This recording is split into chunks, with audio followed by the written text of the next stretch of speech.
काही मिनिटांची प्रतीक्षा आहे। नरेंद्र मोदी हे तिसऱ्यांदा मंत्रिपदाची पंतप्रधान पदाची शपथ घेतील आणि आता उद्योगपती अनिल अंबानी उद्योगपती मुकेश अंबानी यांचं आगमन झालेलं आहे।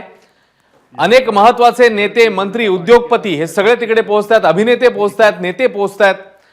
अभिनेता शाहरुख खान देखील या शपथविधी सोहळ्यासाठी पोहोचले। थेट दृश्य किंग खान शाहरुख खान देखील या शपथविधी सोहळ्यासाठी पोहोचले। उद्योगपती मुकेश अंबानी देखील दाखल झालेले आहेत। अंबानी के पुत्र अनंत अंबानी भी यहाँ पर त्यामुळे उद्योग क्षेत्र असेल, कला क्षेत्र असेल, समाजकारण, राजकारण हे सगळ्या क्षेत्रातले अत्यंत महत्त्वाच्या व्यक्ती, मान्यवर हे सगळे आता तिकडे पोहोचतात। उद्योगपती मुकेश अंबानींचं आगमन झालंय आणि या मंत्रिमंडळामध्ये 5 महिलांना संधी देण्यात आली। 5 महिला खासदार आहेत ज्या मंत्रिपदाची शपथ घेणार आहेत। निर्मला सीतारामन ज्या अर्थमंत्री होत्या पुन्हा एकदा मंत्रिपदी विराजमान होतील। शोभा करंदालजे यासोबतच अन्नपूर्णा देवी या देखील मंत्री होणार आहेत।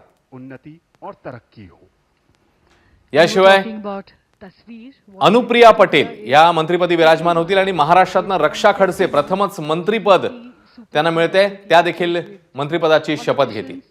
तेव्हा मोदींच्या मंत्रिमंडळामध्ये एकूण 5 महिला खासदार आता मंत्री। एबीपी माझा, उघडा डोळे बघा नीट।